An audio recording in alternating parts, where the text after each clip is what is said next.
Okay, Yon Lia Topic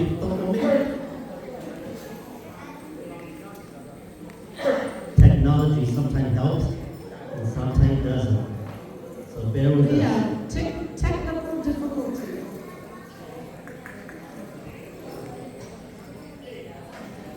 Okay, guys, remember, your name, mom, name, dad, name, auntie, so clap on and give them all your cheers. Okay, 有的时候 share 的是嘘声，自己给个 share. You can scream, you can yell out the name, you can have favoritism. It's okay at this time. Yell out.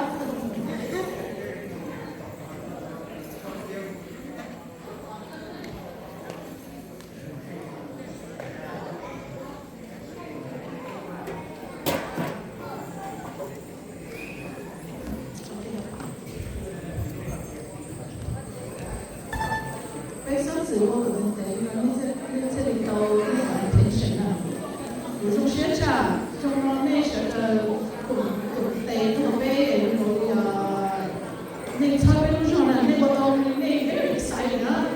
Is that right? I like that. Come on. Let's keep it up. They're very excited. Look a little halfway to stay at all.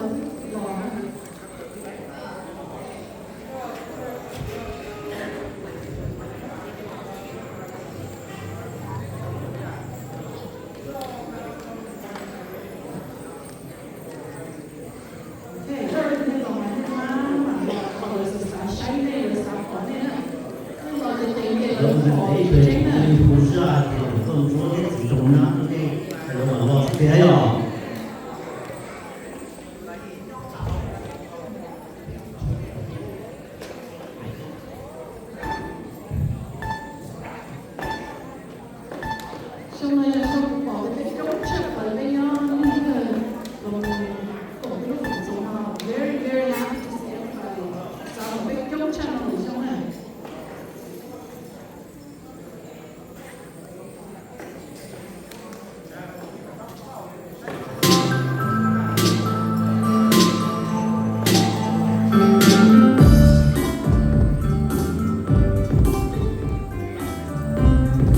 Okay, Vino, thân từ nhỏ, liền nha, trong cho nhỏ, viên trả đồ viên thiên lao.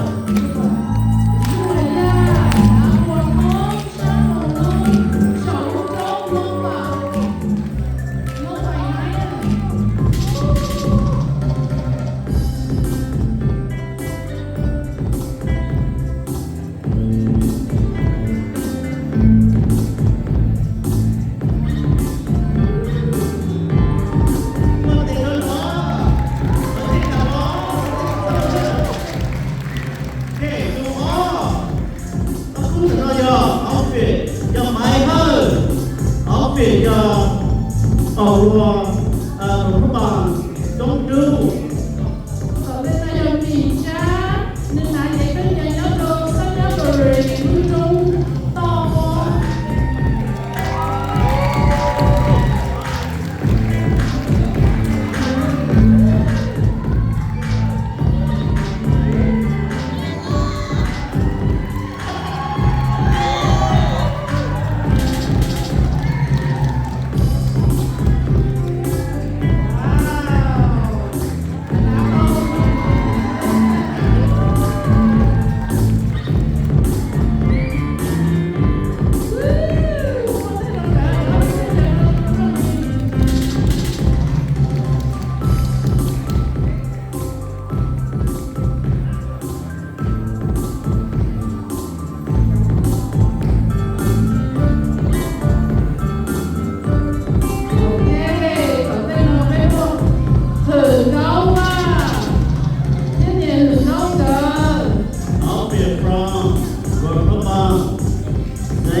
Sống ya cha. thế thì sống nha cha gỡ gỡ lá để nói chờ Nhớ cho một lòng. Rồi. to share lột máy máy lột này máy lần sau vào đây thì nó chờ nào đây nào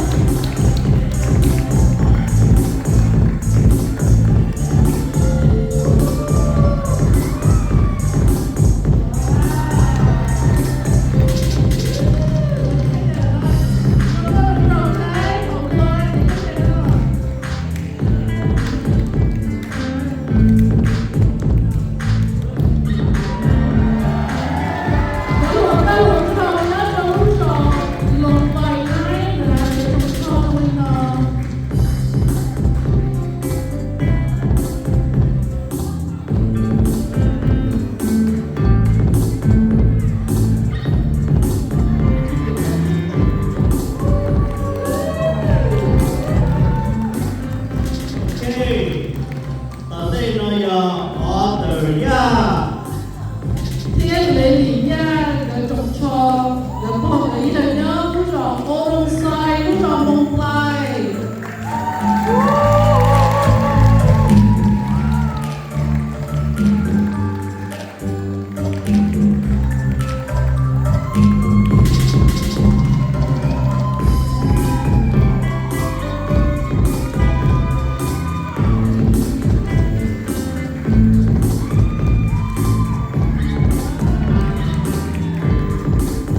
Có người muốn chồng sĩ tôi có thể cùng nát cái Đó, đó. đúng rồi, đó là câu trồng trò nông rau, nông rau kêu.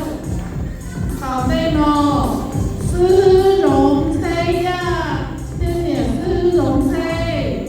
Nhớ trông cho giờ nhớ giờ luôn rộn bất bà trong như Địa sư rộng thế chế có nhớ rộng ma na sề, na bài. Lúc đó na bài, thế lúc đó trông như, đỡ chú không cho một không được đâu.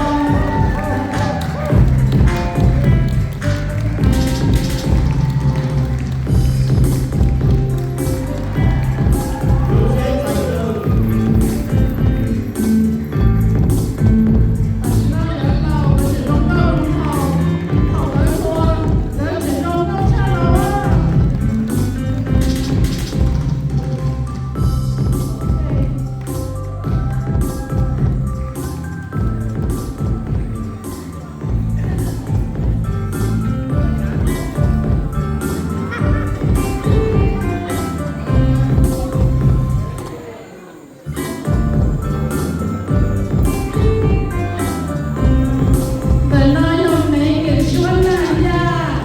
Thiên History chùa ya.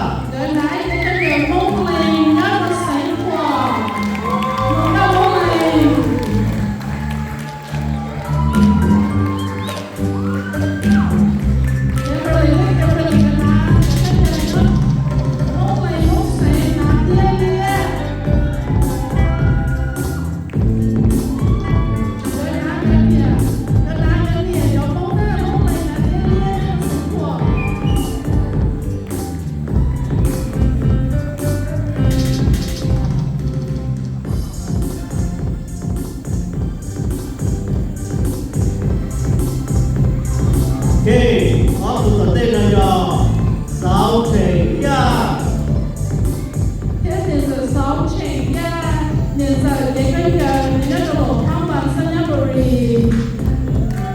Thiên nhân đồ chùa thòng sa mù long Nhớ cho sổ trốn lồng vài này.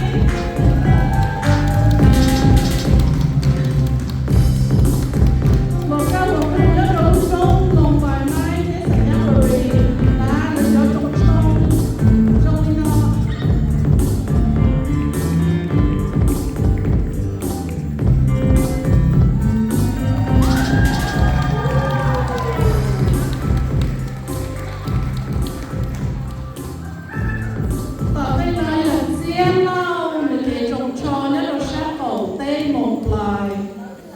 Thiên của trên nhớ dầu mò tà mà tông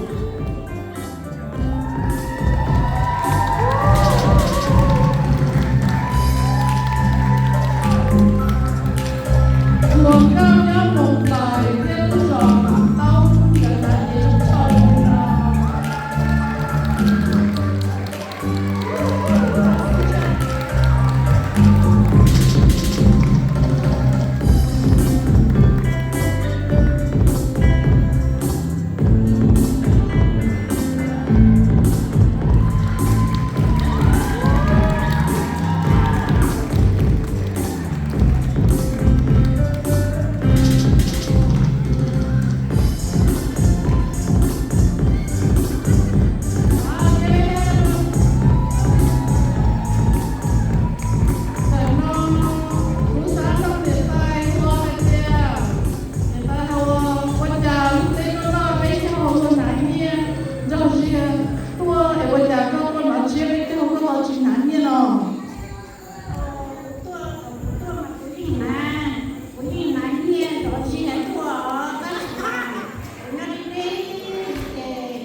Okay, now I would like to have all my fashion walk Okay, on đi cho stage. bạn nói cho cùng cho là biết sớ rồi cho nó biết là nhé. Shut up.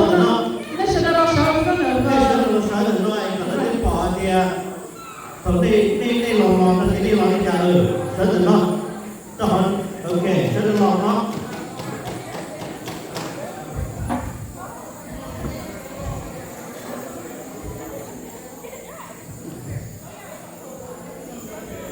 Bên mông mà hiện từ bao lâu, sự lia, sự chúa, sự xìa. Kể đi sớ rồi tôi nhớ tới đây mình ta đi tôi tổng nghĩ nó. Kể ra những người ta tận tình của tổng nghĩ.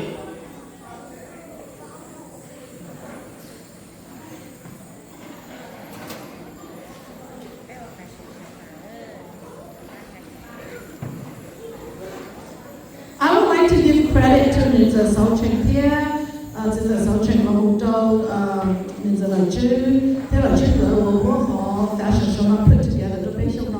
This is the first time we ever have a fashion show. So, những dầu xía đâu, người họ, they put together. Nó là give them a hand applause for người họ chi. Sớ rồi nó tên nói cho nó. Chỉ dùng gì nữa. Thì mà ý dùng gì mua cho dùng thêm cho thiệt lợi lỡ tôi dùng hình có thể nó tôi lỡ sẽ được tạm nó.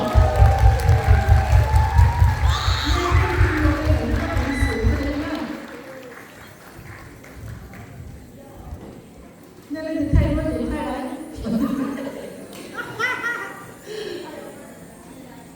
Okay, thank you very much, models. Ok, một trăm ta